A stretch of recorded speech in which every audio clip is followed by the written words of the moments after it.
इस देश में एक बहुत बड़ा मंदिर था, आपने खूब कहानी सुनी है। गुजरात में एक मंदिर था, सोमनाथ नाम का एक गांव है, वहां एक शिव जी का मंदिर था, इसलिए उसे सोमनाथ का मंदिर कहते हैं। किसने हमला किया था इस पर? अरे बोल पड़ो, महमूद गजनवी ने। कितनी बार किया था? 2 कहानी है। कुछ कहती हैं 17 बार हमला किया, कुछ कहते हैं 1-2 बार हमला किया। खैर कुल भी मिलाकर ये तो माना जाता है कि सोमनाथ के मंदिर पर अनेकों बार हमला हुआ। और महमूद गजनवी अफगानिस्तान का एक राज्य गढ़गजनी, वहां से चला था इस मंदिर को लूटने के लिए। और जब लूटने के लिए चला तो वो इस देश के भीतर घुसा मुट्ठी भर सिपाहियों को लेकर। कितने से सिपाही थे?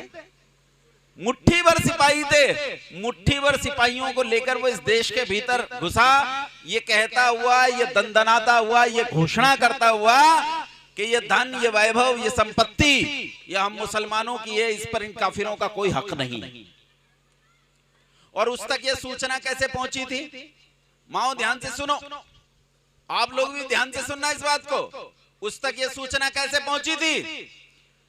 आज तुम पीर और मजार पूजने जाते हो, ईंट मिट्टी पत्थर के मजार बने होते हैं ना, उन्हें पूजने जाते हो, उन पर चादरें चढ़ाते हो, दिया जलाते हो। उन ईंट मिट्टी पत्थरों के नीचे जो दबे पड़े हैं वो कंकाल, ये कभी इस देश में मुसलमानों के गुप्तचर सूफियों के रूप में घूमते थे। क्या कहलाते थे ये? सूफी। कोई 9 गजा पीर, कोई 10 गजा पीर, कोई 12 गजा पीर, कोई 3 गजा पीर। ये मुसलमानों के गुप्तचर, ये बलात्कारी, ये नीच इस देश में घूमते थे, ये पता लगाते हुए कि संपत्ति कहां कहां सुरक्षित है। ये सोमनाथ के मंदिर में पहुंचे और सोमनाथ के मंदिर में जाकर इन्होंने देखा कि सोमनाथ के मंदिर के भीतर इतना धन, इतनी वैभव, इतनी संपत्ति है कि मुसलमानों के पूरे पूरे देश के पास नहीं है। अकेले एक मंदिर में इतनी है। शिवराज विजय नाम का एक संस्कृत का साहित्य है, आप पढ़ते नहीं हैं, पढ़ा करो। शिवराज विजय नाम का एक साहित्य है, उसकी माने तो अगर अतिशोक्ति भी हटा दूं तो उसके मुख्य द्वार पर लटकने वाला मुख्य घंटा 2 क्विंटल सोने का बना हुआ था। मुख्य घंटा कितने का? 2 क्विंटल सोना मतलब 200 किलो सोना। कितना सोना? अब मुझे उत्तर दो, सोना किस में तोला जाता है? बोलो, किलो में, क्विंटल में या ग्राम में? बोला, वो सोना जो दुनिया में लोगों के पास 200 ग्राम उपस्थित नहीं है, वो उस मंदिर के गेट पर 200 किलो घंटा में लटका हुआ था। 2 घंटे के रूप में 200 किलो। इतना वैभव, इतनी संपत्ति, इतने हीरे माणिक्य जवाहरात थे कि दुनिया में देशों के पास नहीं थे। मुसलमानों के इन पीरों ने, इन मजारों ने, जिन पर चादर चढ़ाते हो, जिन पर दिए जलाने जाते हो, अजमेर शरीफ, कलिया शरीफ और न जाने कौन कौन से शरीफ, ये सारे बदमाश हैं। एक भी शरीफ नहीं है इनमें, जिन पर चादरें चढ़ाने जाते। इन्होंने ये सूचना जाकर दी अफगानिस्तान के गढ़गजनी में, और गढ़गजनी के राजा ने, सुल्तान ने अपने सिपहसालार इस महमूद गजनवी से कहा कि जाओ ये संपत्ति गढ़गजनी लेकर आओ। ये वहां से चला इसे लूटने के लिए। देखो, जिन सूफियों की गुप्तचरी पर तुम्हारा देश लूटा गया, बर्बाद किया गया, तुम उन सूफियों को पूजते हो, उन पर चादर चढ़ाते हो। इस देश में ऐसी मजारें हैं जिन पर प्रोटोकॉल लागू है कि प्रधानमंत्री को चादर चढ़ानी पड़ेगी, चढ़ानी पड़ती है प्रधानमंत्री को चादर, राष्ट्रपति को। लेकिन मैं आपसे पूछता हूं, उत्तर देना मुझे, ऐसे बलात्कारी जिन्होंने हमारी माओ बहनों का उस भूतकाल में इतना भयंकर शोषण और अपमान किया है, उन पर चढ़ाना चाहिए? बोलो, चादर चढ़ाना चाहिए? माताओं बोलो, चढ़ाना चाहिए? मैं खिलाफ नहीं हूं। मैं कहता हूं, मैं किसी के खिलाफ नहीं, मैं इन मजारों और पीरों के भी खिलाफ नहीं।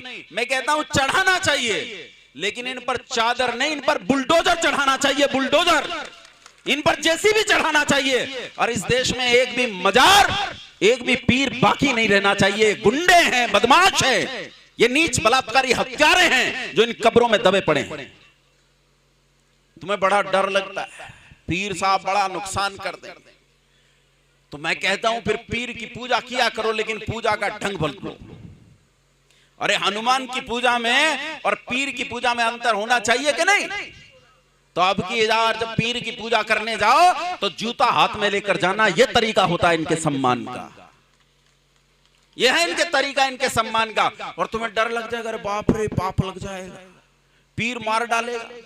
तो अगर इसमें कुछ भी पाप हो तो ईश्वर को साक्षी मानकर कहता हूं, परमात्मा करे वो सारा पाप 100 गुना होकर मुझे लग जाए, लेकिन मैं जानता हूं लगेगा ही नहीं।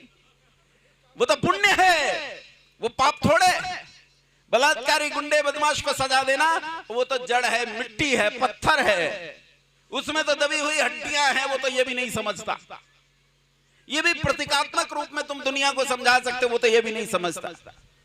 मुट्ठी भर सिपाहियों को लेकर गढ़गजनी चला, इस देश को रौंदता हुआ, और देखो हजारों किलोमीटर का सफर तय करके वो सोमनाथ के मंदिर जा पहुंचा। जब गया तो शहरों को आग लगाता हुआ, गांव को उजाड़ता हुआ, बालकों को भालों के नेजों पर उछालता हुआ। जानते हो कैसे? छोटे से बच्चे को 2 साल का, 3 साल का, 4 साल का बच्चा यूं पकड़कर यूं उछाल दिया जाता था हवा में, और भाले के नेजे पर ले लेते थे, ऊपर से बालक उस भाले में फंसकर नीचे से निकल जाता था। स्त्रियों के स्तन काट दिए जाते थे, 14 साल से लेकर 70 साल तक की स्त्रियों के स्तन काट दिए गए।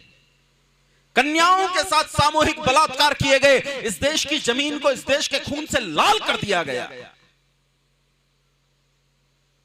ऐसा भयानक मृत्यु का तांडव जो दुनिया में किसी ने देखा नहीं था, मानवता के इतिहास ने देखा नहीं था, 1000 साल पहले मेरी धरती ने देखा। शहरों गांवों को उजाड़ता हुआ, घरों को बर्बाद करता हुआ, समाज के समाज, संपत्ति की संपत्तियों में आग लगाता हुआ, यह हजारों किलोमीटर दूर उस सोमनाथ के मंदिर में जा पहुंचा। कहां से होकर गया भाई? कहां से होकर गया? रास्ता देखो। अफगानिस्तान से अगर कोई प्रवेश करे, भारत का नक्शा याद करो, भारत के नक्शे के जिस तरफ पाकिस्तान है, उस पाकिस्तान के ऊपर थोड़ी सी जगह है जहां से अफगानिस्तान भारत को छूता। अगर उसे भी मान लूं, हालांकि तो पाकिस्तान का भी बहुत पहले, पाकिस्तान भी भारत में ही था उस समय, तो पूरा अफगानिस्तान भारत को छूता था। तो वहां से ये लोग घुसे, और पाकिस्तान उस समय कहा जाता था पंजाब। क्या कहा जाता था पाकिस्तान? 3 ही तो प्रांत है पाकिस्तान में, एक तो पंजाब है, एक सिंध है, एक बलूचिस्तान है। ये तीनों हिंदुओं की जातियां थी, बलूच भी, सिंधी भी और पंजाबी भी। आज वो कन्वर्ट होकर मुसलमान बन गए सब। वहां से पाकिस्तान यानी उस पंजाब को पार करके, पंजाब वो इलाका है जहां इस देश की वीर शिरोमणि जातियां निवास करती चली आई। उस पूरे पंजाब को पार किया, हिमाचल में घुसा, या हो सकता है जम्मू कश्मीर को भी छुआ हो, हिमाचल में घुसा, राजस्थान को पार किया, और तब जाकर गुजरात पहुंचा। मैं आपसे पूछना चाहता हूं, ये इलाके जिन इलाकों से गजनवी होकर गया, यहां दुनिया की सबसे वीर जातियां रहती चली आई कि नहीं रहती चली आई? बोलो भाई। अरे ये वो इलाका है जिसने महाराणा प्रताप को जन्म दिया, ये वो इलाका है जिसने आला उदल और पृथ्वीराज चौहान को जन्म दिया। ये वो क्षेत्र है जहां ऐसे वीर जन्मे हैं जिन्होंने अकेले अकेले सेनाओं का मुकाबला किया है। ये वो इलाका। अच्छा, ताज्जुब की बात, इस इलाके को आग लगाते हुए सोमनाथ के मंदिर तक गया और किसी ने इसका रास्ता नहीं रोका। बोलो रोकना चाहिए था कि नहीं? बोलो क्यों नहीं रोका? क्यों नहीं रोका? क्योंकि जहां जा रहा था ये गजनवी, वहां फतवा जारी हुआ, वहां से कहा इसका रास्ता मत रोकना, ये स्वयं नहीं आ रहा, इसे इसकी मौत खींच कर ला रही है। जब ये यहां पहुंचेगा तो भगवान शिव का तीसरा नेत्र खुलेगा, जाज्वल्यमान शिव का तीसरा नेत्र खुलेगा, और ये सारे मलेच्छ राख की ढेरियों में तब्दील हो जाएंगे, जलाकर खाक कर दिए जाएंगे। तब हमने कहा जो काम भगवान शिव का है हम उसमें दखल क्यों दें? हमने उसे जाने दिया, देश को बर्बाद करते हुए जाने दिया। वो वहां पहुंचा, और जब वहां पहुंचा तो ताज्जुब करोगे, सोमनाथ के मंदिर की अपनी 2 सेनाएं थी। एक सेना थी मंदिर की और एक सेना थी राज्य की। दोनों सेनाएं नहीं लड़ी। दोनों सेनाओं ने कहा हम भी देखेंगे वो नजारा जब ये मलेच्छ राख की ढेरियों में तब्दील हो जाएंगे। घंटे घड़ियाल झांझ मजीरे बजाए गए, बहुत सी प्रार्थनाएं की गई। कहा भगवान शिव आ जाओ, मां पार्वती को भेज दो, गणेश को भेज दो, कार्तिकेय को भेज दो, देवताओं की सेना लेकर। लेकिन बंधुओं ना कोई आना था और ना कोई आया। ईश्वर उसकी सहायता करते हैं जो अपनी सहायता स्वयं करते हैं। जो अपनी सहायता स्वयं करने के लिए तैयार ना हो उनकी ईश्वर कोई सहायता। ये लोग हाथ पर हाथ रखे बैठे रहे, लड़े नहीं। ये सोमनाथ के मंदिर के भीतर घुसा और सोमनाथ के मंदिर के भीतर घुसकर इसने अंदर रखी हुई मूर्तियों को तोड़ डाला, मंदिर को तोड़ डाला, वहां रखी हुई सारी संपत्ति को लूट लिया, सारा स्वर्ण माणिक्य हीरे जवाहरात मोती सब लूट लिए। इतना ही नहीं, इसने उसके भीतर घुसकर वहां गुरुकुलों में पढ़ने वाले बटुकों, उन ब्राह्मणों, उन ब्रह्मचारियों की हत्याएं कर दी, तलवार के घाट उतार दिया, पूरा मंदिर रक्त से लाल कर दिया। और जब गया तो जाते समय अपने साथ जो लेकर गया ना, अगर सारी दुनिया के एक छत्र चक्रवर्ती सम्राट बन जाओ तब भी इस कलंक को अपने माथे से नहीं मिटा सकते। क्या लेकर गया जानते हो? जानते हो क्या लेकर गया? जब गया तो जिन घोड़े गधों ऊंट खच्चरों पर बैठकर आया था उनके पीछे इस देश की ललनाओं को बांधकर, इस देश की कन्याओं को बांधकर, इस देश की स्त्रियों को बांधकर, इस देश की वधुओं को बांधकर, जैसे पशु खींचे जाते हैं, जैसे मवेशी खींचे जाते हैं, वैसे उन खच्चरों, उन घोड़ों के पीछे हमारे देश की माताओं और बहनों को खींचा गया। जैसे पशु खींचे जाते हैं वैसे खींच कर ले जाया गया उन्हें गढ़गजनी, और गढ़गजनी में ले जाकर हमारी माताओं, बहनों, बेटियों की बोलियां लगाई गई। काला इतिहास गवाह है, इतिहास में आज भी लिखा हुआ है, दोख्तरे हिंदुस्तान 2-2 दिनार, दोख्तरे हिंदुस्तान 2-2 दिनार, 2-2 रुपए में हमारी मां और बेटियों को दूसरों के बाजारों में बेचा गया। कारण था वेद की आज्ञा का उल्लंघन। हमने वेद की आज्ञा का उल्लंघन किया। हम जाने ही नहीं सनातन धर्म क्या है, हम जाने ही नहीं वर्णाश्रम धर्म क्या है, हम जाने ही नहीं कि परमपिता परमात्मा हमें क्या कहता है।